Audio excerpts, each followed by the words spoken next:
Welcome back to Head Through His Hide. Working again with our Savage 110 Desert Tactical and 6.5 Creedmoor. This time, as I mentioned in a short video, we have now changed the barrel out for an Excalibur, a 1 in 8 twist, 5R stainless steel barrel. Custom barrel made by them. It's really simple just to switch out using the Savage nut system and go and no-go gauges. Unfortunately, I can't show that on YouTube, but it's pretty simple to do. There are other videos you can find on how to do that part of it. The barrel was on it, shot really well, about 0.4 inches. Was the best I got out of it so far, and that's really only about 200 rounds, maybe at max, into it. And so that will eventually go back on this gun, and this will be a straight hunting rifle. But for now, we got such a good deal on this, we're going to experiment around with some precision long-range shooting on this platform. We'll have, as I mentioned in a previous video about this year's plans, a Boyd's @1 tactical stock to put on this and replace this. And at that point, I'll probably just have a different 110 action, and we'll build the second rifle there. But so far, this thing has just been a very, very good rifle, very good deal for the money with the standard factory barrel. But now we're going to see how this barrel does. It has very high reputation. Excalibur does. I mean, they're not as prominent perhaps in some of the other barrel manufacturers, but I suspect that will change. I've had experience shooting a friend's 6mm bench rest rifle with it, and it is just crazy good, right? I mean, as soon as you installed it, it's ready to go. A lot of it has to do with the care and precision they machine it, but they also come back and they lap these barrels before you get that. I'll show that while we're talking here a bit of the video of the bore before we shoot the rifle. Because it was exceptional. It was really nice rifling. The polish inside, you can tell, was hand lapped and well done. No burrs, no anything. And then the crown at the end of the muzzle, it's got a target crown at the end, which is perfect. Everything is nice and sharp and square, as you would expect a good custom barrel to be. So anyway, we're going to take this to the range. We're going to shoot some standard rounds that I shot in a previous the barrel was on it previously, that shot well, just to break them in. Not high power rounds. I think it was 38.5 grains of H4350 and 130 grain ELD bullet. And then we're going to shoot those just to break it in and see how we do. And then we'll go on looking at some load development. We'll also look at our Hornady 6.5 147 grain ELD ammunition, factory ammunition, because I have some numbers from the previous barrel with that ammo too. Anyway, this will be a lot of fun. Let's go hit the range for a few minutes, and then we'll come back.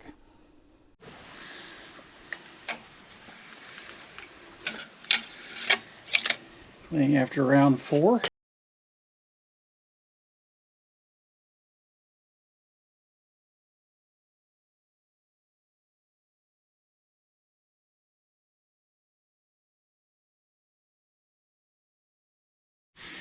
First lab radar data, the first 4 shots is garbage. It didn't pick them up at all. So we'll resume with that.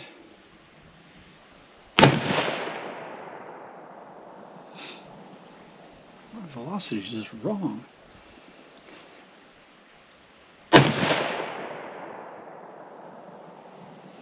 Yeah, we get it on paper anyway.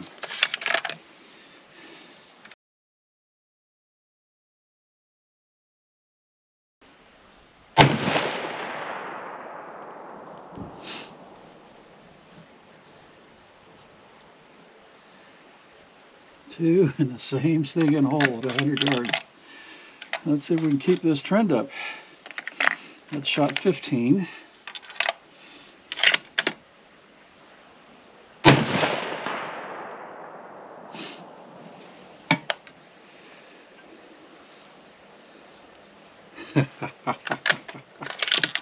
Oh, we got to get 5 in a row. That's 3.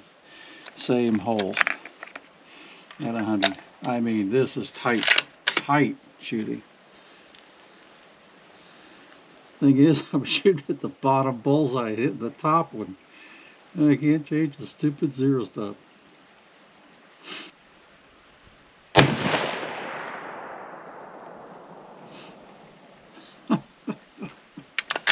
Four. Here comes the 5th round. Don't screw it up.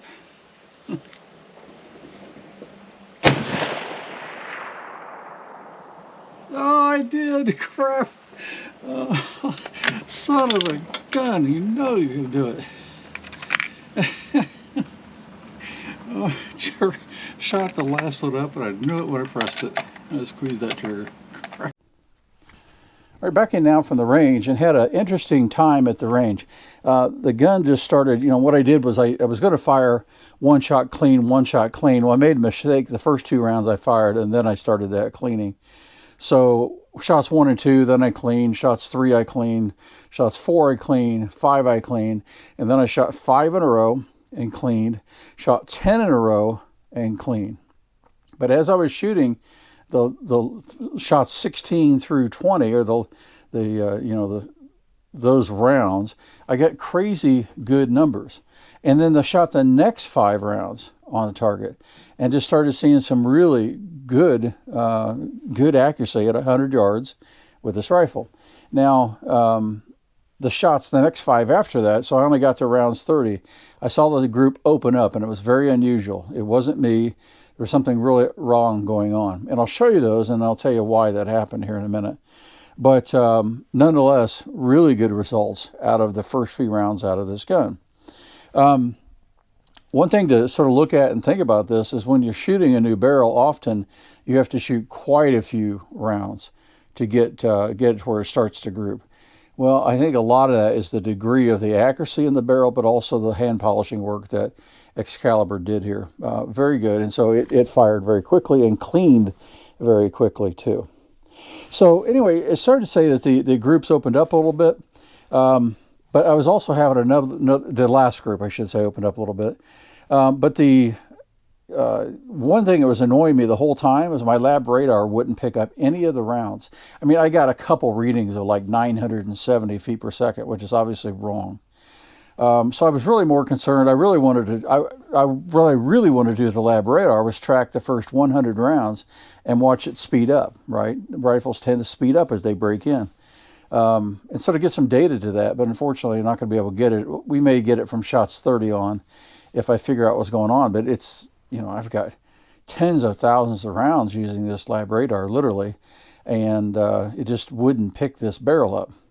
Now, almost all those other rounds, not all of them, but most of them, have been with muzzle brakes. Now, my 308 Remington 5R mil-spec barrel, it didn't have a problem, but it's a 308.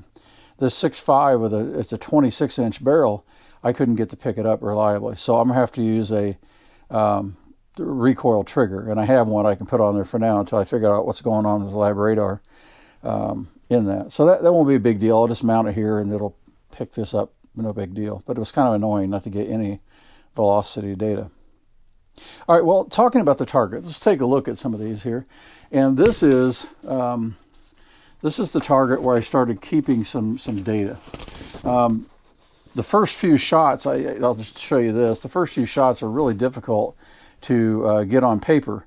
And I was shooting way over, and I finally got it on paper because I just started at 100 rounds. I mean, with this receiver being the same and the rail being the same, I didn't think I'd be that far off. But, you know, to install this with the barrel nut, the rail does have to come off. The scope came off. I left the scope on the rail. No, I didn't.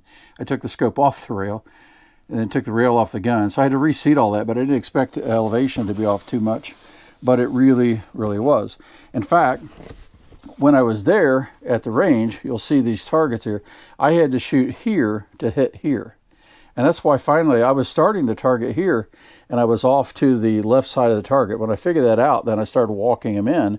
And so these were the first, first 8 rounds, 9, no, these are the first 10 rounds here altogether. And so it started really shooting well here once I got it on target. But I had to aim here to do that. Why? Well, it's because this Athlon 10 to 40 scope has a zero stop. You got to take the cap off to it, but it has a little teeny 1.5 millimeter size. Sorry, it has a little teeny 1.5 millimeter Allen screw in there, and so you know I didn't have the right one. I only had my standard wrenches with me, which is just a mistake on my part. So you know, nonetheless, that was fine, and sort of worked on that. Well, then I went and I shot the next 15. So these are shots 11 through 15. And this is a really good group. Okay, it's not bad. There was one that was sort of flying off that I sort of thought was me, but it wasn't really too bad. And that is then measured with this. And you can see here, that's a 0.38 MOA group. Okay, so not bad at all, not bad at all. And that was really starting to be encouraging because now I could actually hit the target. But again, I'm having to aim here to hit here because I couldn't reset my zero stop. I've since fixed that, but I just unfortunately didn't have anything at the range to do that. Well, here are the next bullets then. And I mentioned that we hit shots 16 through 20. And 16, there's 5 rounds right here.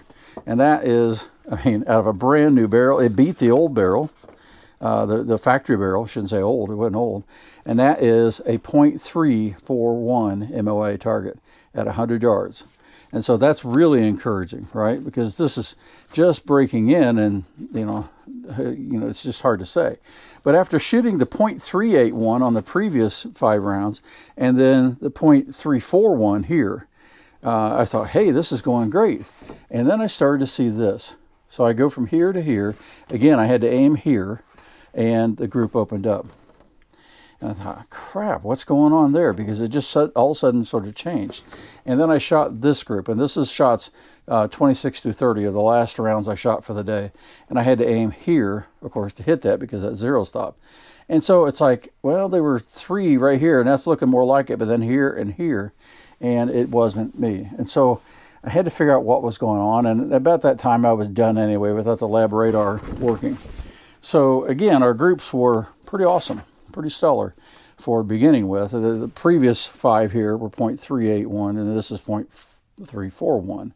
And then you can see it open up .972, .626. There's nothing like the previous 10 rounds there. So what was it? Well, when you take all this stuff apart, right, things move. I had torqued the scope rings down onto the rail really tight. Now onto the scope, I left that at 18 inch-pounds, and they are still exactly where they were. But the 2 big cross bolts here on the bottom, the back one had loosened a little. It's not enough I would have called it loose, but I went to put the torque wrench on it, and it did move a little bit before it clicked out again. So this one had loosened just a little bit, but the rear one was more the case. Was that it? Maybe, until I checked the action screws. And I torqued these action screws up a little bit more. They were at 45 inch-pounds this time. And when I torqued them again, both of them had loosened a little bit. They weren't loose, but they were not where they were. So the action sort of settling maybe into that stock after recoil, I re-torqued those. And so I believe that's where we're going to go. Next time out in the range, we'll shoot exactly the same ammo. I have more rounds of that to shoot, and we'll see how well we do.